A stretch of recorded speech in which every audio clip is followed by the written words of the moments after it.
इष्टकामार्थ सिद्धये। नवरात्रि की पावन बेला है और महत्वपूर्ण विषय यह है कि प्रत्येक व्यक्ति अपने अपने इष्ट को साधने में लगते हैं और जब तक इष्ट सधता नहीं है तब तक हम किसी भी पाठ को, पूजन को, यजन को, हवन को, मनन को, चिंतन को पूर्ण नहीं कर सकते या कर नहीं पाते हैं।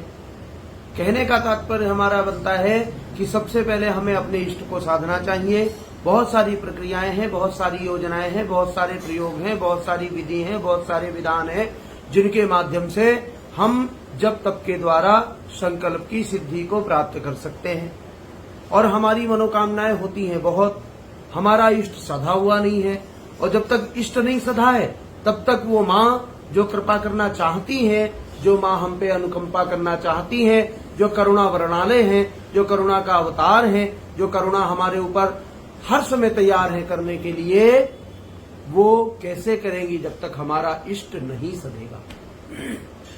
हमारा इष्ट सधना उतना ही अनिवार्य है जितना कि हम नित्य अपने आप को चैतन्य रखते हैं, अपने आप को स्वच्छ रखते हैं, अपने आप को शाश्वत रखते हैं और अपने शरीर का ध्यान रखते हैं। इसीलिए हमें इष्ट का ध्यान करना चाहिए। आपका इष्ट कौन है? देवी हैं, देवता हैं, गणेश जी हैं, आपके इष्ट माँ दुर्गा हैं, आपके इष्ट सूर्य हैं, आपके इष्ट विष्णु हैं, आपके इष्ट नारायण हैं, आपके इष्ट राम हैं, श्री कृष्ण हैं, हनुमान जी हैं या अन्यत्र कोई भी देवी देवता हैं।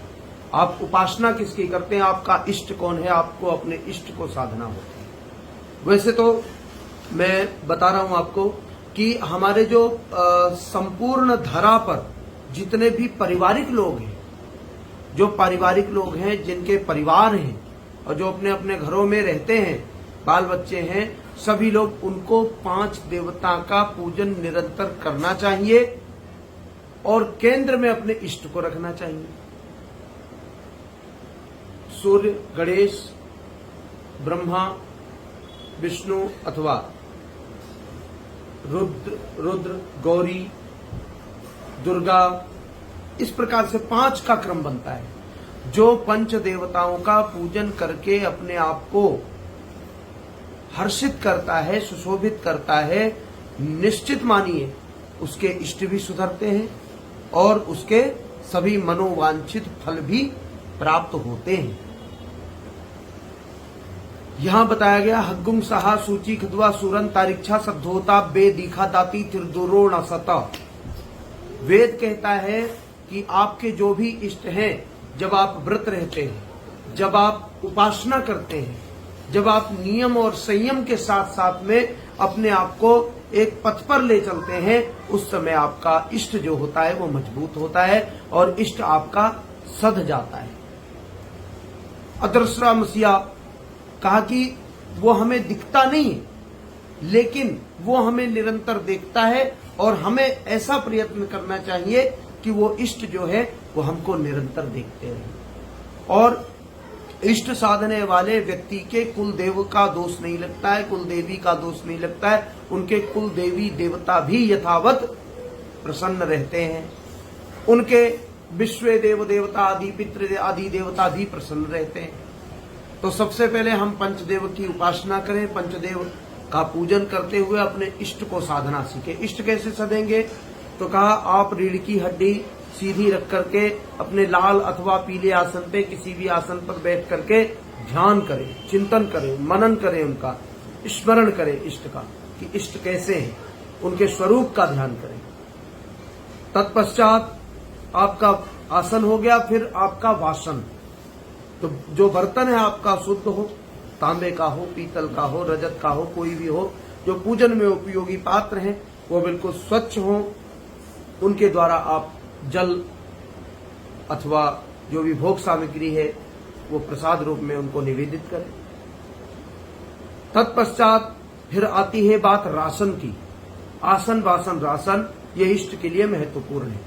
फिर जब रासन शुद्ध कैसे किया जाए तो आपके राशन में ये देख लीजिए कि कहीं कोई प्रमाद की वस्तु तो नहीं है, आपकी जीभ इतनी खराब तो नहीं हो गई कि आप अपने शरीर को जो भी प्रमादिक सामग्री है उसको लेने के लिए आतुर तो नहीं है, उसकी आतुरता को देखना है और आपको वही नियमित संयमित किंचित जो भी कुछ लेना है वो अपने शरीर के प्रकारण के लिए लेना है, जिससे शरीर की चैतन्यता बनी रहे और शरीर के द्वारा जो भी आप कार्य कर रहे हैं वो करते रहें। तो इष्ट साधना इस प्रकार से होगी। आप हृदय पे रख करके अपने नाभि से और हृदय के बीच में रख करके गोमुखी माला को पकड़ करके फिर आप जप करें। जब आप जाप करना प्रारंभ करेंगे अथवा जो आपके इष्ट हैं उनके निमित्त के जो पाठ होते हैं वो पाठ करें। नवरात्र का समय अति उपयुक्त होता है और दूसरा समय होता है अगहन मास, जो इसे मार्गशीर्ष बोलते हैं। मार्गशीर्ष मास, माघ मास, वैशाख मास और सबसे महत्वपूर्ण है नवरात्र के समय आप माता के साथ साथ में, क्योंकि माता तो जगत माता है, माता के साथ साथ में अपने इष्ट को साध सकते हैं। अगर जो आपको पता नहीं कि आपका इष्ट कौन है तो आप माता की आराधना और उपासना करके माता के द्वारा ही माता को प्रसन्न करके माता स्वयं आपके इष्ट को साध करके आपको दे देंगी। जो व्यक्ति सदा नहीं होता है उसके पास साधनों की बहुत ज्यादा कमी होती है और जिसने अपने आप को, अपने जीवन को, अपने इंद्रियों को साधने का थोड़ा सा भी प्रयास करना पड़ता है, कर लेता है, उसके पास साधनों की कोई कमी नहीं होती। साधन उसके हो जाते। चित पातिर्मा पुना तु पतिर्मा पुना तु देवो मां तच्चिदरेण पवित्रेण, वो कुसा की तरह पवित्र हो जाता है। वो सूर्यश्च मामन्युश्च मन्युपतेश्च मनुकृतिव्या, सूर्य की तरह चमकने लगता है।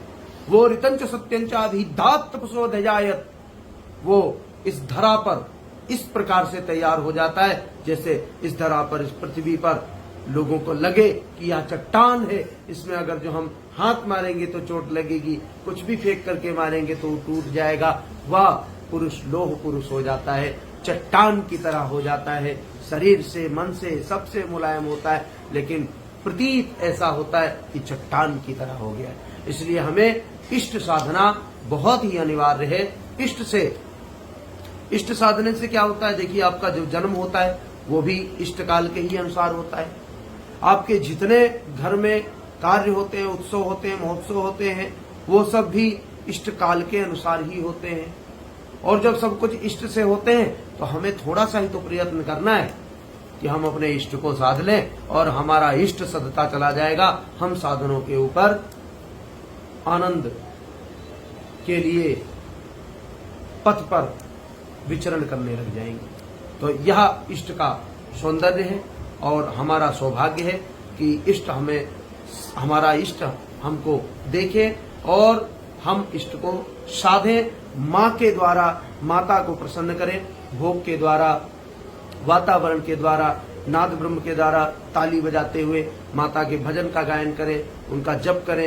ऐंग ह्रीं क्लीं चामुंडाय विच्चे, सब जगह आपको पता ही होता है कि अगर जो आपको कोई भी मंत्र नहीं आता, वैसे बीजाक्षर होते हैं, बीज के मंत्र होते हैं, बीज मंत्र नहीं है तो आपको ये मंत्र तो सब जगह मिलता, जय माता दी भी करते जाएंगे तो निश्चित रूप से आप उन माँ को प्रसन्न कर लेंगे जो जगत जननी है और उन्हीं माँ के द्वारा आपके इष्ट भी सध जाएंगे। नमस्कार, जय माँ।